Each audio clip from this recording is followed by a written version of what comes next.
Hello students, welcome back to my YouTube channel. आज हम लोग स्टार्ट करने वाले हैं एक्सरसाइज 3.2 क्वेश्चन नंबर सेकंड। इसके पहले मैंने आप लोगों को क्वेश्चन नंबर फर्स्ट के सारे क्वेश्चन कंप्लीट करा दिए हैं। अगर आपने अभी तक वीडियो नहीं देखा है तो डिस्क्रिप्शन में लिंक दिया हुआ है, आप उसमें जाके क्वेश्चन नंबर फर्स्ट के सॉल्यूशन देख सकते हैं। तो चलिए आज हम स्टार्ट करें हमारा सेकेंड क्वेश्चन का सॉल्यूशन, जो कि आपको क्वेश्चन में दिया हुआ है। Solve 2x + 3y equals to 11 and 2x minus 4y equals to minus 24 and hence find the value of m for which y equals to mx plus 3। तो पहले तो इन दो इक्वेशंस की मदद से हम x एंड y की वैल्यू फाइंड करेंगे। उसके बाद x और y की जो भी वैल्यू आएगी इस वैल्यू में इस इक्वेशन में पुट करेंगे, जिससे आपको वैल्यू ऑफ m भी फाइंड होगा। ठीक है, तो चलिए स्टार्ट करते हैं इसका सॉल्यूशन। हमें क्वेश्चन में 3 इक्वेशंस दी हुई हैं, तो हमने पहले लेट कर लिया ये equation first, second and third है। तो फ्रॉम इक्वेशन फर्स्ट की मदद से पहले हम यहाँ पे सब्स्टिट्यूशन मेथड यूज करने वाले हैं। तो from equation first 2x + 3y equals to 11। अगर हम यहाँ पे वैल्यू निकालेंगे तो 3y इक्वल होगा आपका 11 minus 2x। So value of y आएगी आपकी 11 minus 2x divided by 3। Okay, इसको मैं नेमिंग कर रही हूँ इक्वेशन नंबर फोर्थ। अब हम लोग क्या करेंगे, यहाँ पे सब्स्टिट्यूट करेंगे। Substitute the value of y in equation second. ठीक है, इक्वेशन सेकंड में हम क्या कर रहे हैं, y की एक तरह से वैल्यू पुट कर रहे हैं। तो आपका हो जाएगा 2x माइनस 4, y की जगह पे आएगा 11 माइनस 2x डिवाइडेड बाय 3। ठीक है, ये वाली इक्वेशन हमारी है सेकंड।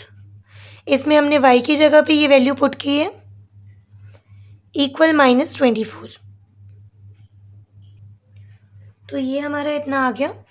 अब हम लोग क्या करेंगे, यहाँ पे मल्टीप्लाई करना स्टार्ट करते हैं। तो यहाँ पे आप देख सकते हैं ये हो जाएगा 2x माइनस 4 इंटू 11 करेंगे तो हो जाएगा 11 4 ज़ा 44 माइनस, एंड ये वाला माइनस होगा प्लस 4 2 ज़ा 8x।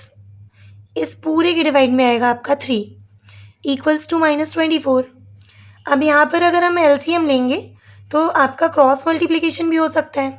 तो ये हो जाएगा 3 2 ज़ा 6x माइनस 44। तो 44 और 8x में 1 का मल्टीप्लाई होगा तो माइनस 44, 8x वैसे ही आएगा, 3 1 ज़ा आपका डिवाइड में आएगा 3। ठीक है, इक्वल में आपका बचेगा माइनस 24। इस 3 को हम डिवाइड में है तो इस तरफ ट्रांसफ़र कर देते हैं, तो ये मल्टीप्लाई में चेंज हो जाएगा। 6x में और 8x दोनों में प्लस का साइन है, दोनों को ऐड करेंगे तो हो जाएगा 14x माइनस 44। तो यहाँ पर हम इसका पहले मल्टीप्लाई करते हैं। तो 24 3 ज़ा हमारा होता है 72, तो ये हो जाएगा माइनस 72। माइनस का 44 इस तरफ भेजेंगे तो ये हो जाएगा प्लस 44। यहाँ पे आपका बचेगा 14x। तो आप यहाँ माइनस करिएगा, 12 में से 4 गया तो आपका बचेगा 8, 6 में से गया 4 तो आपका बचेगा माइनस का 28। ओके, अब हमें वैल्यू ऑफ x फाइंड करनी है। तो हम यहाँ पर x को यहीं पर रखेंगे 14 मल्टीप्लाई में x के साथ, इक्वल के इस तरफ आप भेजेंगे तो ये डिवाइड में कन्वर्ट हो जाएगा। तो 14 2 ज़ा आपका होगा 28। तो ये आ गई हमारी x की वैल्यू। अब इस x की वैल्यू को हम इक्वेशन नंबर 4 में सब्स्टिट्यूट कर देंगे। तो हम यहाँ लिख लेते हैं put the value of x in equation fourth. तो इक्वेशन फोर्थ क्या थी हमारी, y equals to 11 minus 2x upon में 3। ठीक है, ये हमारी इक्वेशन नंबर फोर्थ थी। तो इसमें x की वैल्यू आप पुट करिए, ये हो जाएगा 11 माइनस 2, फिर ये x की जगह पे भी माइनस 2 पुट करेंगे डिवाइड में 3। तो 11 माइनस माइनस आपका हो जाएगा प्लस, 2 2 ज़ा 4 बाई 3। तो y की वैल्यू आएगी आपकी 15/3, मतलब वैल्यू ऑफ y क्या हो जाएगा आपका 5। अब हम लोगों को क्या फाइंड करना है, वैल्यू ऑफ m फाइंड करना है। तो यहाँ पर हम पुट करेंगे, put the value of x and y in equation third. तो इक्वेशन थर्ड हमें दिया हुआ था y equals to m x plus c, m x plus 3। तो y की वैल्यू हो गई 5, m हमें नहीं मालूम, x की वैल्यू है -2 प्लस 3। तो आप देखेंगे यहाँ पे 3 को अगर हम 5 के पास ट्रांसफ़र करेंगे तो 5 -3, और ये वाला मल्टीप्लाई में वैल्यू है तो ये कहाँ आ जाएगा, इसके डिवाइड में। ठीक है, इतना आ जाएगा।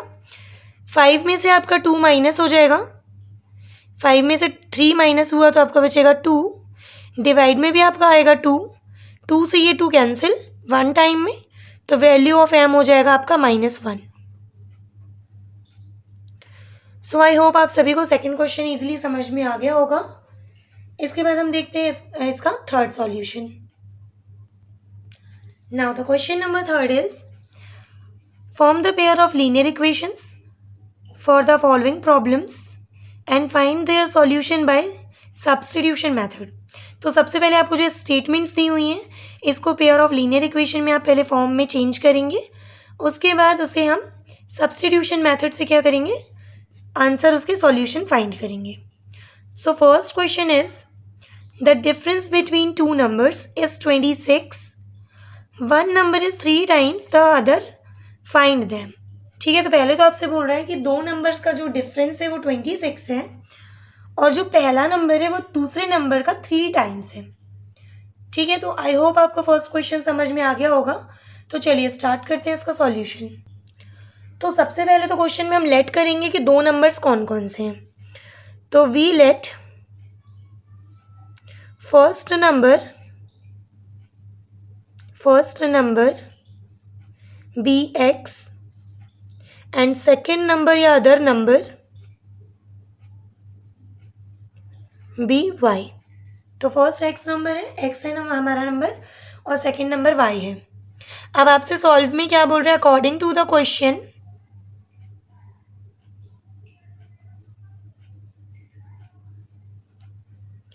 तो क्वेश्चन में आपसे पहले तो ये बोल रहे हैं कि दोनों नंबर का जो डिफरेंस है वो किसके बराबर है, 26 के।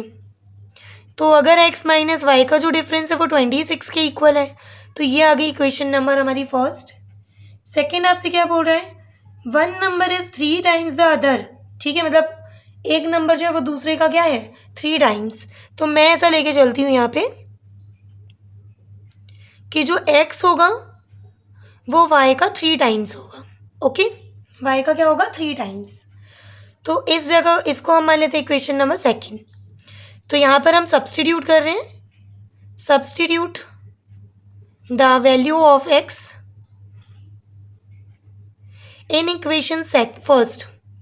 तो x की वैल्यू हम इक्वेशन फर्स्ट में रखते हैं। तो आप देखेंगे यहाँ पे x माइनस वाई लिखा हुआ है ऑलरेडी, तो x की जगह हो जाएगा 3y minus Y equal 26। 3y में से एक y चले गए तो आपके बचेंगे 2y इक्वल 26। तो वैल्यू ऑफ y कितनी हो जाएगी आपकी, 26 डिवाइडेड बाई 2। 2 का आप 26 में डिवाइड करेंगे तो y की वैल्यू आएगी आपकी 13। सो आई होप आप सभी को इतना समझ में आ गया होगा।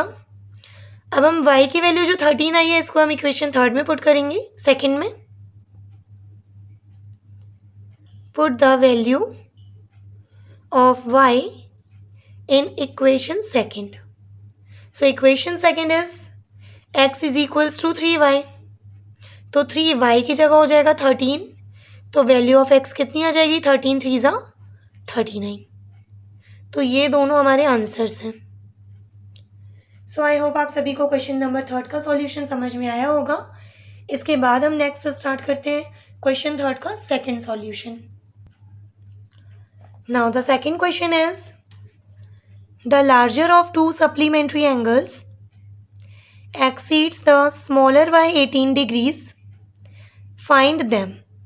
आपसे क्या बोल रहे हैं, the larger of two supplementary angles, मतलब यहाँ पे जो बड़ा वाला एंगल है सप्लीमेंट्री एंगल वो छोटे वाले एंगल से क्या है, 18 ज़्यादा है, 18 डिग्री क्या है, ज़्यादा है।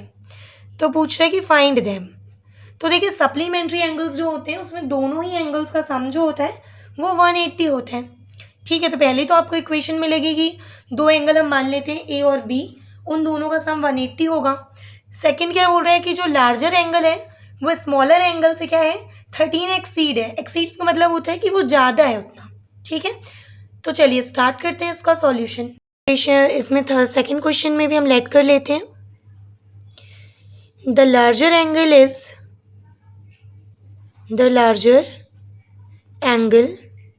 is angle A and the smaller angle is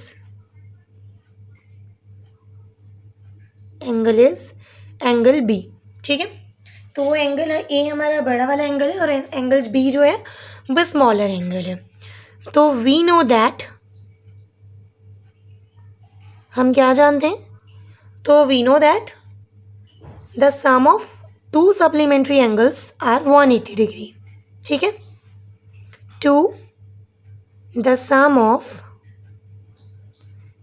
of two supplementary angle equals to 180 degree, then angle A plus angle B equals to 180 degree। तो ये आ गया आपका इक्वेशन फर्स्ट। अब आगे हमसे अकॉर्डिंग टू द क्वेश्चन क्या बोल रहे हैं कि जो लार्जर एंगल है वो स्मॉलर एंगल से क्या है 18 ज़्यादा है। तो अकॉर्डिंग टू द क्वेश्चन तो लार्जर एंगल जो है वो एंगल ए है, तो एंगल ए जो होगा वो स्मॉलर, मतलब कि एंगल बी से क्या होगा 18 डिग्री ज़्यादा होगा। तो एंगल ए जो है वो एंगल बी प्लस 18 डिग्री के इक्वल होगा। ओके, तो अब हम क्या करेंगे, इक्वेशन नंबर फर्स्ट में इसको इक्वेशन सेकंड मान लेते हैं। तो हम यहाँ सब्स्टिट्यूट करेंगे इक्वेशन फर्स्ट में ए की वैल्यू पुट करके। So substitute the value of angle A in equation first. ठीक है, तो इक्वेशन फर्स्ट में हम वैल्यू पुट कर रहे हैं। तो इक्वेशन फर्स्ट आपका क्या था, angle A plus angle B equals to 180 degree. तो एंगल ए की वैल्यू है B plus 18 degree plus B की जगह पे बी लिख देंगे इक्वल 180। तो देखिए बी और बी एंगल बी 2 टाइम्स आ रहा है, तो ये होगा आपका 2 एंगल बी इक्वल 180। ये वाला 18 आप माइनस में यहाँ ट्रांसफ़र कर देंगे तो प्लस का है तो माइनस हो जाएगा। 10 में से 8 गया 2 बचेगा, 17 से 1 गया तो 16 बचेगा। अब यहाँ पे आप देख सकते हैं कि यहाँ पर आपको एंगल बी दिया हुआ है, ये जो 2 है इसको मैं डिवाइड में ट्रांसफ़र कर रही हूँ क्योंकि मल्टीप्लाई से वैल्यू डिवाइड में ट्रांसफ़र होती है। तो एंगल बी की वैल्यू हो जाएगी 2 8 जा 16 2 1 जा 2। तो एंगल बी आ गया आपका 81 डिग्री। अब हम क्या करेंगे, बी की वैल्यू पुट करेंगे। तो put the value of angle be in equation second. तो इक्वेशन सेकंड में पुट करते हैं वैल्यू को। तो इक्वेशन सेकंड क्या है हमारी, angle A equals to angle B. तो बी की वैल्यू हो गई 81 प्लस 18 डिग्री। तो 81 एंड 18 ऐड होगा तो कितना हो जाएगा आपका 99। तो एंगल ए की वैल्यू आ जाएगी आपकी 99। Now the larger angle is larger supplement angle is angle A equals to 99 degree and smaller supplement angle is angle B equals to 81 degree. So this is our answer. I hope आप सभी को question number third का second solution भी easily समझ में आ गया होगा। अगर आपको वीडियो पसंद आया हो तो प्लीज़ मुझे कमेंट में ज़रूर बताएं कि आपको मेरी वीडियोस कैसे लगते हैं। अगर आपको वीडियो पसंद आया हो तो मेरे चैनल को सब्सक्राइब करें, लाइक करें और ज़्यादा से ज़्यादा वीडियोस को शेयर करें। कमेंट में मुझे आप ज़रूर बताएं कि आपको वीडियो कैसा लगा। अगर आपको कोई भी डाउट है या किसी भी तरह की प्रॉब्लम है या आप चाहते हैं कि मैं आपको किस तरह के क्वेश्चंस और अच्छे तरीके से समझाऊं तो प्लीज़ आप उसके लिए मुझे कमेंट करें ताकि मैं उस हिसाब से आपको और भी अच्छे तरीके से वीडियोस में क्वेश्चंस को समझा सकूं। अगर आपको वीडियो पसंद आया हो तो प्लीज़ चैनल को सब्सक्राइब करना ना भूलें। Thanks for watching.